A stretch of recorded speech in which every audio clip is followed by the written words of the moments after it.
In just days, we have seen reports of the U.S. pulling back internationally, Russia declaring the West is finished, tensions skyrocketing between Iran and the United States, all while the new Board of Peace is taking shape with an invite to the Pope. As war rhetoric intensifies, a global promise of peace is rising alongside it.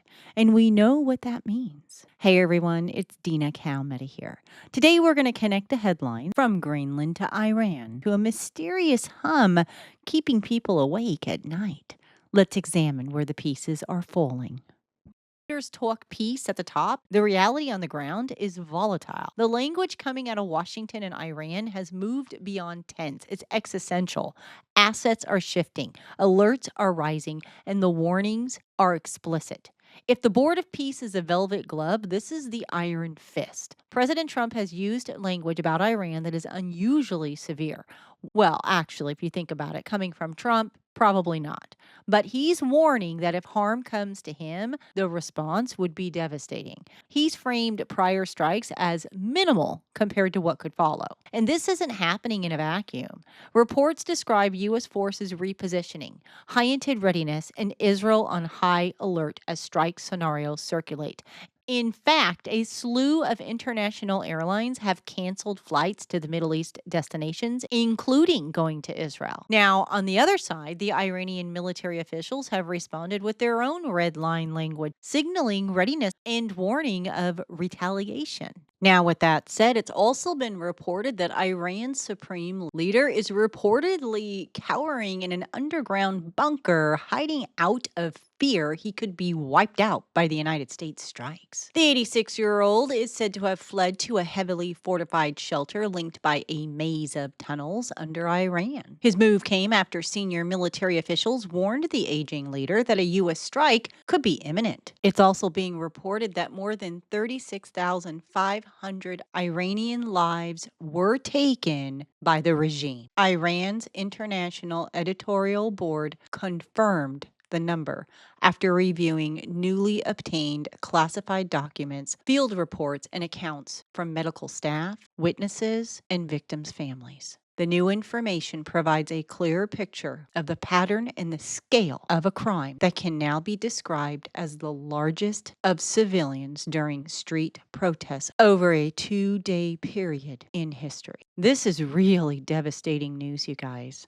We'll see what happens, but yeah, not good news. There have also been reports of precautionary moves involving U.S. personnel at regional bases, an indicator that planners must be taking the risk of escalation very seriously. Meanwhile, the justification narrative is being built in real time. Human rights allegations, nuclear concerns, regional threats, layer by layer, the case is being laid out. We're standing on razor's edge right now. One miscalculation in the Strait of Hormuz and every peace plan headline will disappear overnight. The actions and words between Washington and Iran have gone past tense to apocalyptic. But closer to home, while eyes are fixed on the Arctic and the Middle East, a quiet regime change operation is underway in our very own backyard, Cuba.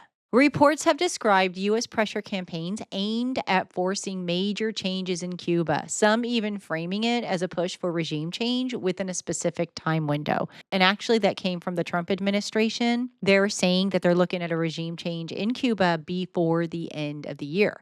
Now, at the same time, Russia appears to be working to maintain influence there, keeping it a foothold close to U.S. shores. Meanwhile, Mexico has taken actions under heavy pressure as reports are describing extraditions or transfers involving cartel figures. So, whatever your politics, the pattern is consistent. The U.S. is tightening the Western Hemisphere and forcing countries to pick a side. Greenlanders could be offered $1 million each as part of a push to influence a future vote towards joining the United States. Whether that idea is a serious policy or political theater, it signals something real.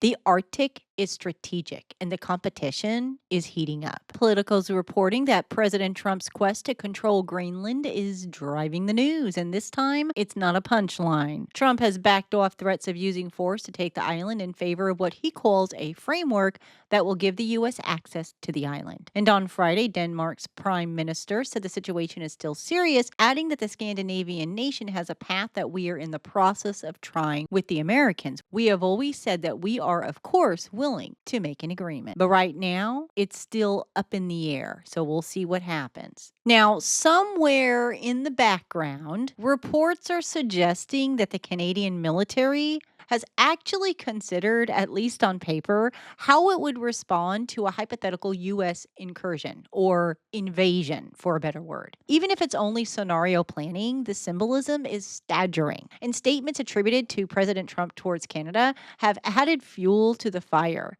messaging that implies dependency, leverage, and consequence.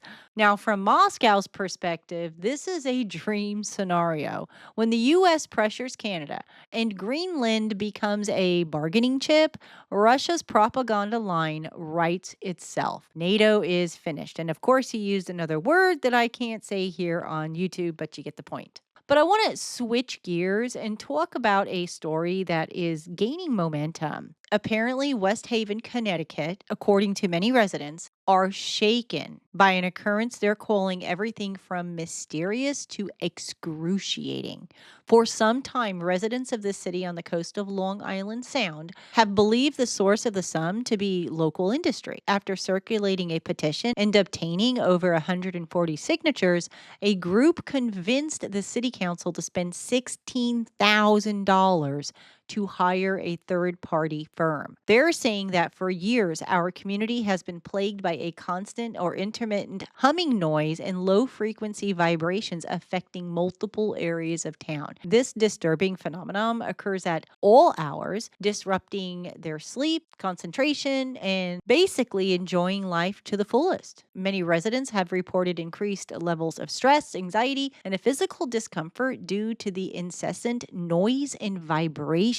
And the noise remains unresolved. So no one knows why they're getting these humming noises or vibrations. But while that is happening, at the very same time, a mysterious Dorito-shaped aircraft was spotted soaring above the highly classified Area 51 military base in southern Nevada. Off-grid videographer Anders Ottesen, known for documenting the mysterious landscapes around the military installation for his YouTube channel, Uncanny Expeditions, was out in the desert when he recorded a strange, unidentified aircraft around 3 a.m. on January 14th. The craft, believed to be an unidentified aerial phenomenon, appeared as a triangle shape, noticeably different from the B-2 Spirit stealth bomber that he filmed earlier in the evening. While the B-2 has a similar V-wing profile, the YouTuber said that the mysterious craft appeared to have a flatter, trailing edge, no visible wings, and a jagged rear section. Of course, he didn't say it was a UFO per se, according to the New York Post, but he didn't rule out the possibility that it was indeed a B-2 or another military aircraft.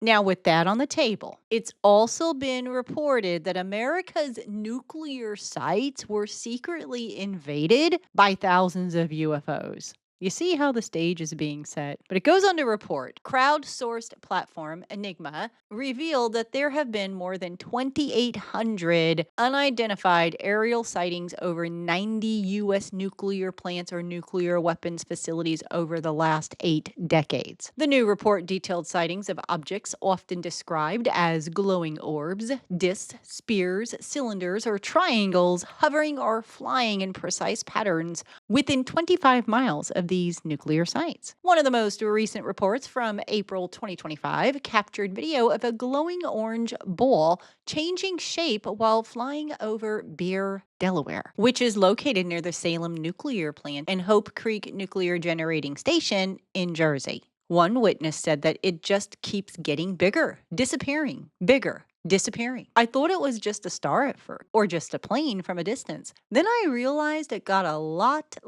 closer and kept getting closer and bigger. Then it started flashing. It wasn't a drone, it wasn't mechanical, it would actually morph into different shapes. One witness in California from April 2023 said it hovered, arched sideways, and then disappeared in the blink of an eye. More than 70 of these reports specifically referenced UFOs with metallic or reflective surfaces flying over bases in broad daylight during the early dawn hours. So, if you look at this through the lens of scripture, it comes into focus. We are told that in the last days there will be a cry for peace and safety right before sudden destruction, and we see that in 1 Thessalonians chapter 5 verse 3.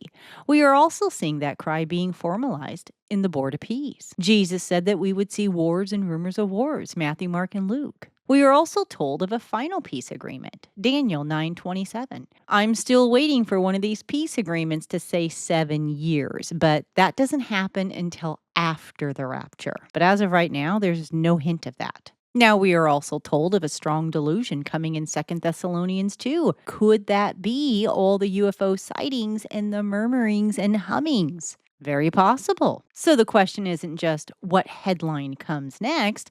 The question is, how late is the hour? And the answer is very late. Right now, we are seeing the pages of the Bible come to life. And Jesus said that when we see these things, to look up. But I want to hear from all of you guys. Tell me what you think about what's going on in these headlines. Also, when you have a free moment, come and visit me on my social media pages as well as my website. Thank you, everybody, for watching. And until next time, God bless and stay safe.